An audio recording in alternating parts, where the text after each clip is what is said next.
And go. Okay, all right. So once again, my name is Holly and I work for Community Support Connections. And so this morning, I'm just going to give, I hope, a good overview of what we do at Community Support Connections. I won't go into a ton of detail in the interest of time, because I know you've got other presentations, other people waiting to talk to you. So if you have more specific questions, I'm happy to answer those after the presentation, or I have a little table set up over there with some information. My card is there. You can also find me at the Waterloo site on Sunday mornings. I'm usually up in a balcony, so you've got access to me in a few different ways. Garrett, could you speak into the mic? Oh, do you want to hold the mic? I will do that. I'm gonna maybe just adjust that. Is that better? Yes. Okay. So our goal at Community Support Connections is to help adults, older adults, or adults with different disabilities, to be able to live at home with independence and dignity.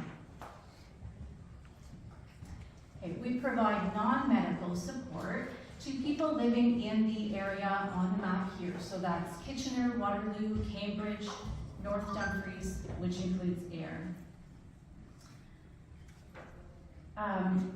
Okay, this part gets a little bit complicated. I won't go into all of these details, but we don't provide all of our services in all of these different areas. In some cities, our partners listed here will provide a service that we might provide in another area. I won't go, it gets confusing to try to explain all of that, and it's hard to remember anyway. So I have a handout over there if you're interested in knowing which service, which organization you would contact or which service. I've got that all on a handout, and then in the slides as I go along, you will see which cities. I think that's all I wanted to say here. Yeah. So here's a bit of an overview of who our clients are. About 3/4 of them are over the age of 70, but we do provide services to adults of all ages who meet the eligibility criteria and might be dealing with one of the things listed here. So that might be physical limitations or chronic illness, cognitive impairment, nutritional concerns, isolation, and also caregiver relief. Most of our referrals come from Ontario Health at Home. You know them by lots of other names as well, but that's the current name. People also can just call in to access services on their own. They don't have to have that referral, and often friends or family members will connect people with us too. Now, once we receive a referral, that person is then connected with a community connector.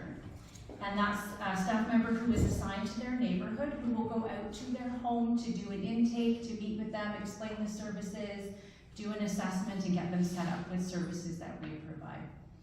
Our community connectors also provide system navigation, kind of as an unofficial service. And so by that I mean helping people to know who they should contact for what, because like I said, that is hard to keep straight and it gets confusing.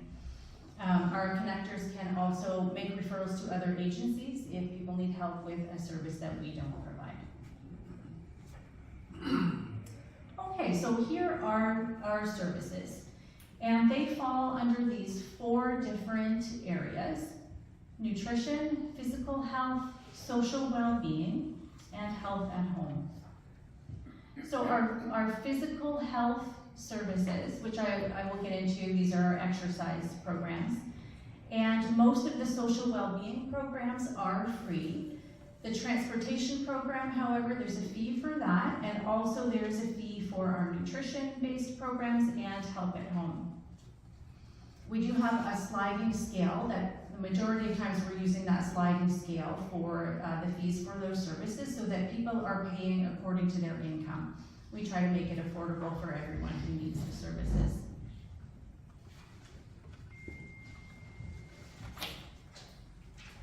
Okay, so Meals on Wheels. I think probably most people have heard about that program, right? Does that sound familiar? It's been around for a long time in lots of different countries. So with Meals on Wheels, we have hot meals and we have frozen meals. They are delivered Monday to Friday between 11 o'clock and 1 p.m. Clients can choose which days they want to receive meals. You don't have, they don't have to get them every day, but they're delivered Monday to Friday.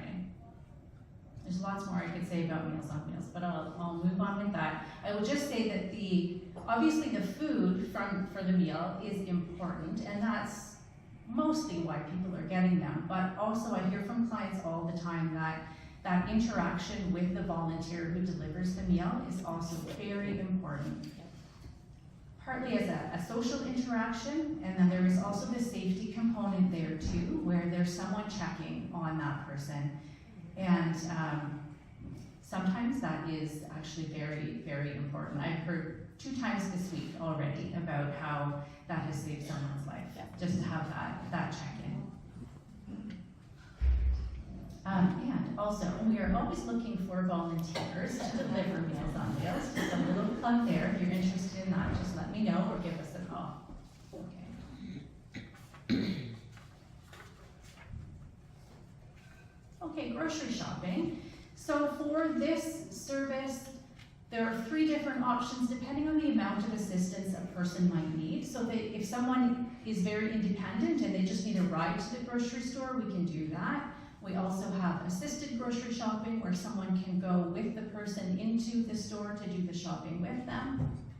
And then we also have an option where people can just give us a list and one of our shoppers will go and do that and then just bring the food to them so that they don't need to go out. Some people, because of their mobility or their health issues, are not able to get out.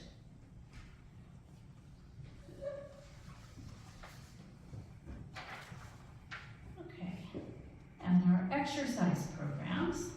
So we partner with Community Care Concepts and the VON to provide gentle exercise and fall prevention classes in lots of different locations throughout the region, as well as online. In my little handouts over there, I have a schedule of the classes that are held in person, so you can see where those are. If you want to pick that up, you're welcome to. It's also available on our website. We also provide one-to-one exercise programs for people who maybe aren't ready to participate in a class or have trouble getting out and can't access the virtual classes. We have 2 different one-to-one programs where someone would go to that person's home and do a specific set of exercises with them in their homes. And again, all of those programs are free, the exercise ones. Okay, under social well-being, we have our transportation program. We have about 25 drivers, about half of those are volunteer and half are on staff with us. And our drivers take people to medical appointments or other places that they need to be. It's not only medical appointments, but mostly people are using it for those kinds of appointments. We do transportation in town and we do some out of town as well. With the exception of Toronto, we don't have volunteer drivers who are willing to make that drive right now. That's pretty brutal. We used to do it, but I think that what we're hearing is the traffic is just a little bit too much for those volunteers, but other places we do that. And there is a fee for that service, and that is on our sliding scale. Okay, then the next 4 programs under social well-being, these ones are near and dear to my heart because this is where I spend my time. I'm one of the people coordinating these 4 programs. And these 4 programs are all free. So the caregiver support program, we have support groups for people who are caregivers for, could be a spouse, a parent, a family member, friend, someone who is looking out for that person and helping to manage their care and provide support. So mostly people access that program by going to one of our support groups. We have them in person as well as virtual. There is also one-to-one support available as well because some people aren't able to get out to those groups. Then our friendly visiting program is intended for people who are isolated and are looking for some social interaction. So we match a volunteer with the client. We try to find people who have common interests, and they have ideally weekly visits, typically in the client's home, although sometimes they make other arrangements as well. Then our reassurance calls program. This is a weekday check-in call that happens between 9 and 11, where a volunteer just calls and there's a quick conversation, just a friendly good morning, making sure that everyone's doing okay. If we're not able to reach the person, then a staff member does follow up throughout the rest of the day, and if we can't reach them by a certain time, then we reach out to their emergency contacts. Okay, and our Friendly Connections program. This is a weekly program held online that's just meant for fun and interaction. So we'll play games and have like bingo or trivia, and sometimes we have speakers. There's a fun group going there. Okay, and then our home help programs. So this includes home maintenance, which would be simple home maintenance projects. We don't get into any extensive plumbing or electrical work or anything like that, but there are things like minor home repairs, touching up paint, that kind of thing, and also outdoor, well, that's at the bottom. Okay, well, I'll skip down to the bottom, sorry to be disorganized. Yard work as well, so this could be cutting the grass, but it could be also sort of home maintenance things that happen outside. Okay, and then we have our homemaking program, which would be some light housekeeping, laundry, sometimes some simple meal prep, and then also our snow removal program too. So clients who are accessing these programs are matched with an independent contractor, not someone who's on staff with us, but they are people who are screened. So we're not just taking anyone off the street. We screen them, and they also have to have a police check done. We match them with the client, and then all payment for that service goes directly to the independent contractor. Okay, I think I just breezed through a lot of information at you.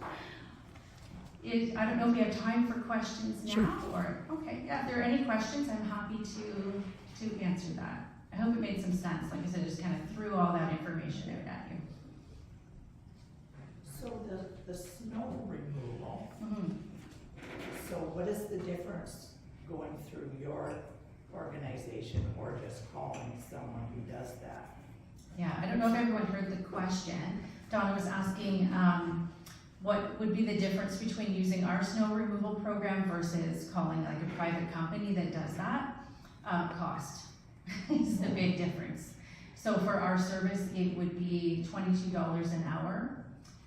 For private companies, it's usually much more than that, and a lot of private companies have people sign a contract for the season, so that you have to pay quite a bit up front, and you're paying that regardless of the number of times they come to do that. So this winter, certainly people would have gotten their money's worth by going with a private company. Last winter, not so much.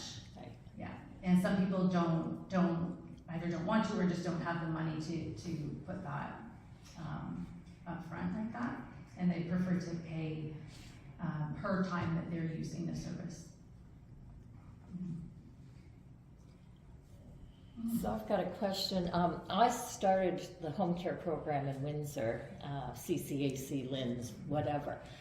And so I know how to work the system. And we have been in the medical system now, and I can't tell you how many times I have come across mostly seniors, but a lot of refugees who have no idea what is available to them. And there is nobody there to advocate for them.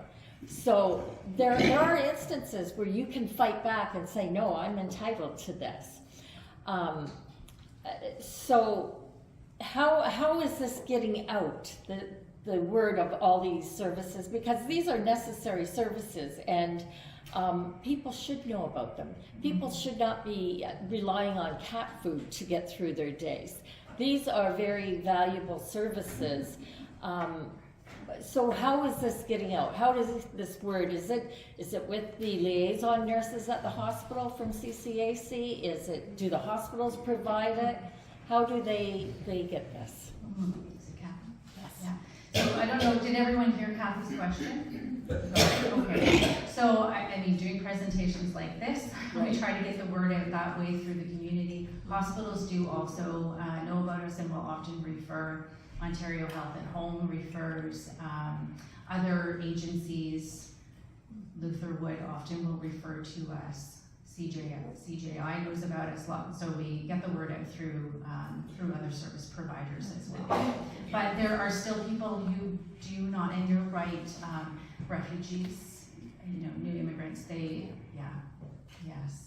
can think of a specific client who just did not know the help that was available to him, and he struggled and went without help for a very long time, and then was just amazed when we were able to connect him with that. It's desperately needed. And we rely on our doctors to know this, and yet the doctors are not great at passing on this information. We are working on that one, actually, trying to have doctors more aware of it. Right now, doctors often refer to Ontario Health at Home, and then Ontario Health at Home refers to us. But we've been doing some presentations lately to teach doctors how they can just directly refer to us rather than going through that other stuff. I mean, it gets to us eventually, but it's a little more direct if it just comes right to us. So we're working on that one.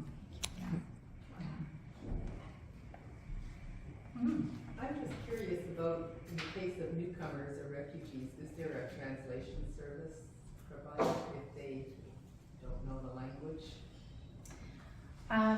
There are translation services available. Now, there was something, and I think their funding got cut. I've used that before where I was able to just phone up, and I can't even remember the language now. It was not a particularly common one. And I was connected with a translator who was on the phone with me and the client, and so he was able to translate. I haven't had to use that recently. I think we get creative when programs like that end, and we try to find help where we can. We do have some staff members who speak different languages as well, so then they get pulled in. Even if it's not strictly their job to do that, we will pull them in. But we do try our best to find somebody, and there are resources out there. Like I said, you just kind of have to get creative sometimes. But yeah, the Y used to have something. Yeah. Used to. Yeah, it's sad when good programs like that end, but yeah, I haven't, my role changed in July, and since then I haven't been quite as involved with clients directly. More of my time is spent now with caregivers, so my duties have shifted a little bit there, but it depends on the neighborhoods too, because certain neighborhoods that is much more of an issue than in others. So those connectors would have their people, and then we can all rely on each other too. We can put a message out saying, hey, I need someone who speaks this language, do you know? And then we all help each other out.